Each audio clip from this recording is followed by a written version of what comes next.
It first started in 1967 when I found out that I had not gotten the big picture, even though I thought that I had it together. I just didn't have the complete pieces of the picture. This is a giant geo-psychopolitical picture, and things are happening with the use of subliminal, indirect, and reverse psychological propaganda. It's made to be confusing by the evilarchy that controls not only the United States but Britain. This Illuminati, this group who called themselves the Enlightened Ones, had gained positions of power through control of the banking system. On the back of the dollar bill, you'll see the symbol on the left-hand side of the bill, which is annuit coeptus, which means our enterprise is now a success, or our enterprise is crowned with success. Annuit coeptus. So you're saying, fine, so you have an enterprise and it's now crowned with success. What enterprise are you talking about? Novus, Ordo, Seclorum. Novus is novus, meaning new. Ordo is order. And Seclorum is where we get the word secular, meaning the world. So it's new order of the world, the New World Order. George Bush's New World Order is now a success. Bill, you've heard an awful lot of dramatic speeches and seen dramatic moments in times of great gravity for the nation. How would you assess this evening? This was a stirring address, in my view, shorter than his father's speech when he announced the New World Order, shorter than his father's speech when he announced the New World Order. In the not-too-distant future, a self-proclaimed intellectual elite will rule every aspect of our lives. People in the world are content to stay as first or second level maggots. The economy is emerging from the recession. We have to keep geoengineering on the table. Implementation depends on motivation. An alarming and possibly catastrophic disaster. Already the path has been chosen, the design set in motion decades ago. Their endgame? Complete control. Water. Air. The economy. Population and even human logistics will all fall within their purview. The goal? To acquire all the natural resources of the planet and bring them securely under government control. All activities of mankind will be monitored, accounted for, and controlled.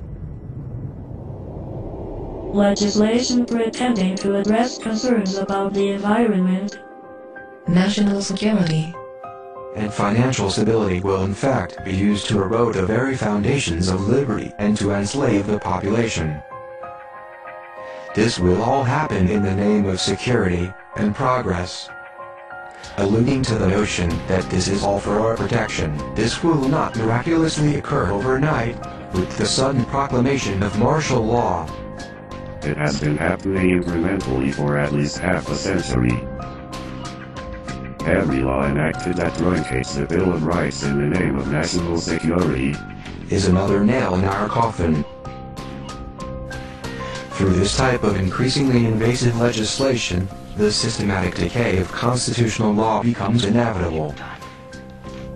Thousands of years of building and rebuilding, creating and recreating so you can let it crumble to dust. Leaving our essential rights neutered and impotent. The Bill of Rights is reduced to a quaint antique, collecting dust in a library somewhere, retaining all the potency of a fairy tale. Martial law, called a more politically neutral catchphrase, is practiced with an iron fist. The implosion of the economy has begun by design. The United States dollar is under attack and losing value every day, while the cost of living continues to skyrocket.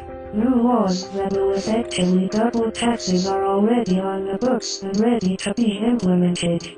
Nothing has been introduced to help homeowners with their now default loans. But at the same time, money is generously given to bankers who give themselves huge bonuses during one of the worst economic downturns in history and dry up loans to small businesses. All the while, the economy spirals downward at a free fall rate. As the citizens of the United States lose their ability to take care of themselves, the government conveniently steps in to save the day. Capitalism gives way to socialism, and then without much notice, into the neo-dark ages of the one-world government-style dictatorship. Once this task has been completed and the control grid is firmly in place, they can play their final trump card. FEMA camps. And by design, we will welcome the salvation with open arms, as any alternative will surely seem like suicide. Once they've been properly enslaved, they gain control over the rest of Earth's natural resources, humanity.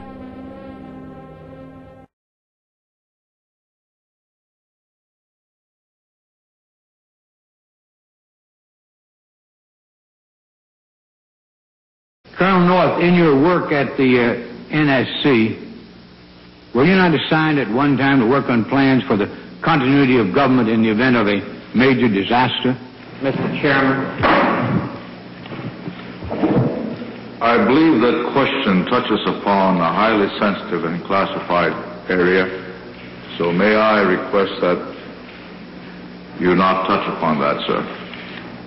I was particularly concerned, Mr. Chairman, because I read in Miami papers and several others that there had been a plan developed by that same agency, a contingency plan in the event of emergency that would suspend the American Constitution. And I was deeply concerned about it and wondered if that was the area in which he had worked. I believe that it was, may I most respectfully request that that matter not be touched upon at this stage. If we wish to get into this, I'm certain arrangements can be made for an executive session.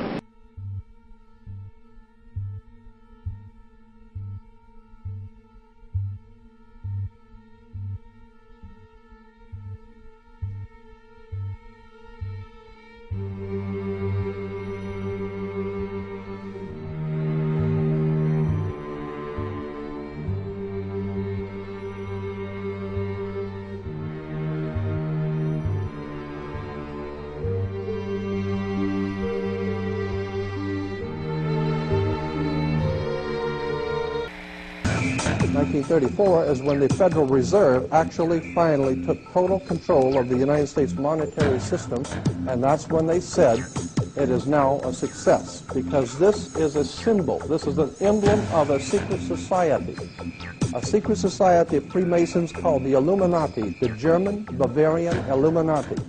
They were a secret society founded in the south of Germany. They were called the Illuminati, the illuminated ones, the enlightened ones. Nuit Coeptis, Novus Ordo Seclorum, and that was in 1774 that the Bavarian Illuminati drew up their plans for what they were going to do in America and how they were going to do it. The triangle at the top with the light emanating from around it is Horus. The god of the ancient Egyptians, of course, is an Egyptian pyramid. You don't find pyramids in America, you find them in Egypt. And that pyramid is the symbol of the eye, was in the Egyptian religion Horus, which was the newborn sun. Every morning when the sun came up, his name was Horus. That was the solar divinity in Egypt. Horus was God's son, the light of the world, who is risen. He is our risen Savior, our risen. And so Horus was referred to as God's son, and that's why the light is emanating from around, because it's the sun. The sun is a round eyeball of God. The ancient Egyptians believed the pupil of God was the sun, and he's watching you. And therefore, the sun was very bright, and so today we even say someone who is extremely intelligent is brilliant. They're bright. And that's why God is, of course, the most brilliant of all. Therefore, the sun is the most brilliant because it's God's eye. All right, anyway, there are 13 layers on the pyramid. And the 1776 at the bottom is 1776. A lot of people think it's because of the country being founded in 1776. It has nothing to do with that. As I said, this is on a document published back in 1774, 75, and then in 1776 the Roman numerals appeared on it in Europe. So what it amounted to is that the 1776 was when this secret society actually formed itself into a secret society and put itself into operation. They were the basis for what we call today in our country the Bavarian Illuminati was the basis for what we call today the Colombian faction. The Colombian faction of the Illuminati came here right after this government was formed, and that's where we get today Columbia Space Shuttle, Columbia Movies, Columbia Television, Columbia Records, everything, Columbia University. As a matter of fact, Columbia TV, Columbia Broadcasting System, CBS. What is the symbol for CBS? It's the all-seeing eye. And that's why our government is in the District of Columbia, because these guys own our government. They print our money, and they own not only the government, but they own you. You are their property. So, in other words, these guys print the money, they run the country, and they own you, and they own everything around it. And so they make the laws, and that's why they can decide who can kill who, and who can get away with who, and who can get away with whatever, because they make the laws and they decide, all right? As I said to you before, there are 13 layers in this pyramid. There are 13 letters in Coeptus, but 13 is a very important number to this secret society. There are 13 stripes, there are 13 stars here, which make up the Star of David. The 13 berries, there are 13 leaves, 13 arrows. There are 32 feathers here and 33 feathers there. Everything is done in a sequence of 13. 13, of course, is based on, this is what we call Masonic symbolism. Freemasons designed this dollar bill. Everything is done in a sequence of 13, and again, I draw your attention to the fact that you have 13 stars here, which collectively make up the Star of David. There's a reason why. On the $1 bill at the top, you'll see this little image right here, but if you blow it up from an actual photograph, you'll see it is it's a little owl. It's a symbol of the Bohemian Society. The Bohemian Society meets in California on the last 2 weeks of July of every year. I have pictures showing all of the presidents, all of the living presidents, excluding the new one, but all of the living presidents at Bohemian Grove in Northern California, and they're all wearing red and black Ku Klux Klan dress type of regalia, like the Ku Klux Klanners, with the pointed headdress and everything. And, I mean, that's quite a sight to see presidents dressed like Ku Klux Klan members, right? And they're standing in front of a big open pit of fire, and behind them is about a 20 to 25-foot owl behind them. And the article in Elm Magazine and Time Magazine, I've got 2 or 3 different magazines showing basically the same pictures. It says that the presidents meet with all of the heads of industry throughout the world, all of the heads of state throughout the world, and all of the most important wheeler dealers in this country, and they all meet up in Northern California, and they have rituals where they go before the owl after midnight. And what a picture you got, with all the presidents dressed up like Ku Klux Klanners with black and red robes on before an owl. And these are your presidents of this country. And the reason why they chose the owl is because the owl is a symbol used in Europe by secret societies, because the owl is wise, because it sees things in the dark. And the implication is, of course, that's why they are where they are, because they're very brilliant and they know things that you don't know.